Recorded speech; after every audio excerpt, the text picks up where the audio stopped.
Is expected to win a second straight MVP award for this season. Giannis has already won Defensive Player of the Year and would join Michael Jordan and Hakeem Olajuwon as the only players to win both in the same season. However, Giannis and the one-seed Bucks find themselves down 0-1 for the second straight series after losing to the Heat last night. So, Shannon, is Giannis overrated? No, he just had a below-average game yesterday, Skip. Basically, in the regular season, he was 30, 14, and 6. And in the playoff this year, he's 30, 16, and 6. Skip, those are Shaq numbers.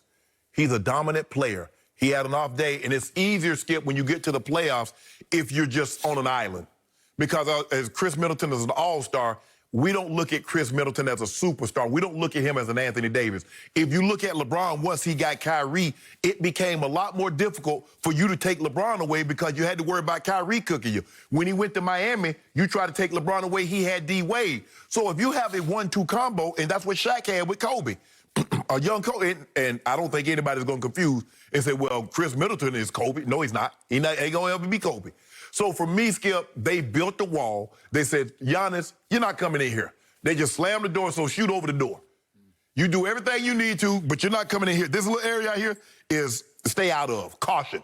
So that's what they're doing. But I don't think Giannis is overrated, Skip. I mean, he's freaky. I mean, 7 foot tall with a 7'3" wingspan, athletic, 2 dribbles from half court. He's at the rim, and he's getting better.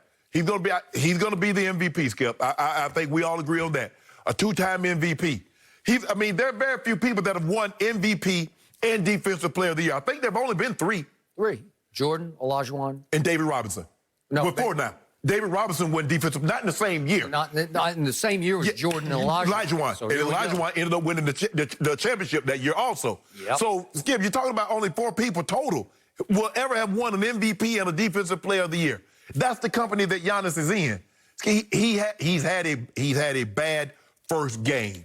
But let's not write him off. Let's not, put too much into it. And even last year, Skip, he was 25-12 in the playoff run. So 25-12, you like, but now he's superstar times your MVP. You get judged a little different than this just being Giannis Antetokounmpo. Mm-hmm. You get judged by Greek freak. And so the criticism is a little bit more harsh. So I guess mine's going to be over hard. But you know how I feel about the NBA playoffs. This is when you make your rep and your money. Yeah. You got to do it now.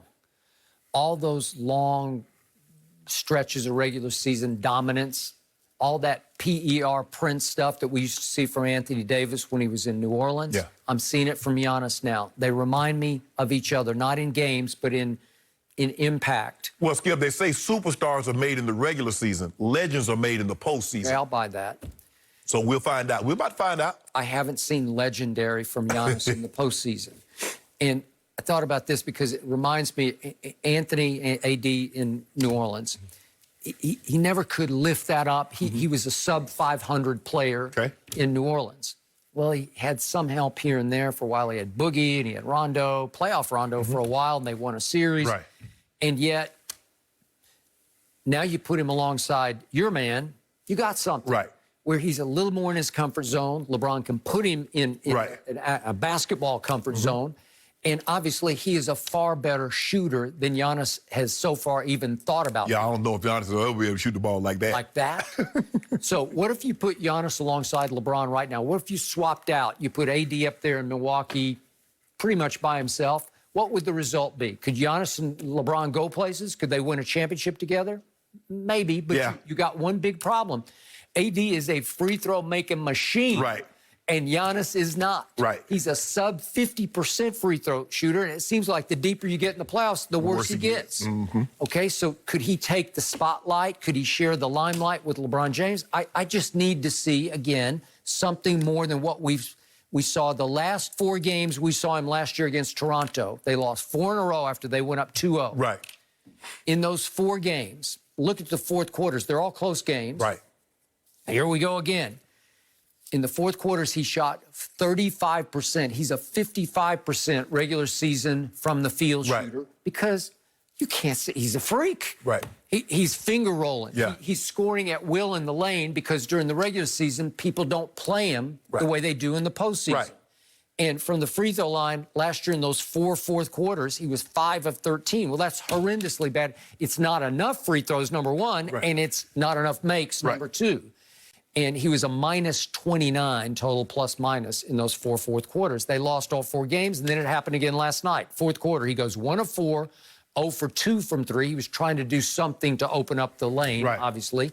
1 of 4 from the free throw line, and he had 2 turnovers. And the last one came, that it was pretty hopeless, but 50 seconds left, they're down 7, maybe a quick bucket, maybe you get back into it, and he tries to wheel into the lane, and Dragic is just picking his pocket. He's just waiting on him. I got this, and they go the other way, and it's over. Well, Skip, the playoffs will tell you just how special you are because that team focuses all their energy on you. They don't have to worry about playing LeBron the next night or Kawhi in 3 nights or Kevin Durant 3 nights later or James Harden in a week. It's all you. It's just like playoff football, Skip, because, you know, yeah, I'm watching the game, but then I got another game the next week. When I come to playoffs, guess what? I'm looking at all 16 games that you played in the regular season. I know all of your tendencies, what you're going to do in this down and distance, this area of the field, this formation. I know all of that backwards and forward because you've done it so many times. Well, come playoff time, guess what? When you get to the playoffs, you're going to do what you've had the most success doing. And so I'm studying. So what do I know? If the best way to beat the Bucks? Keep Giannis' butt out the lane. Okay. Make Chris Middleton. Make Brook Lopez. Make those other guys beat you. Here came Toronto, well coached, Nick Nurse, a lot of length. Yes. Mentally tough, physical players. Let's line them up across shoulder to shoulder. You can't come in here. Yeah. What you got? Show me. You better have a. Make that 15-footer. You better have it. You better have something to break up the wall. Right? You better shoot over the wall. Everybody else has got that weapon. Anthony Davis has definitely got that weapon. Yes. Okay? And if you can't get over the wall, can you sort of break through it and get fouled and get to the free throw line? Well, if you can't jump over, you better be able to shoot over it. Okay. What I'm saying is you can sort of run into the wall and get fouled maybe if you get some calls. But, Skip, yesterday, he got 2 charging fouls because he's trying to run over it. I know it. Okay? Even if you get to the line, you are a liability at the free throw line. Yeah. Okay? What's the grand total I see here? You're overrated, given the fact you just did something only Jordan and Olajuwon have done before you.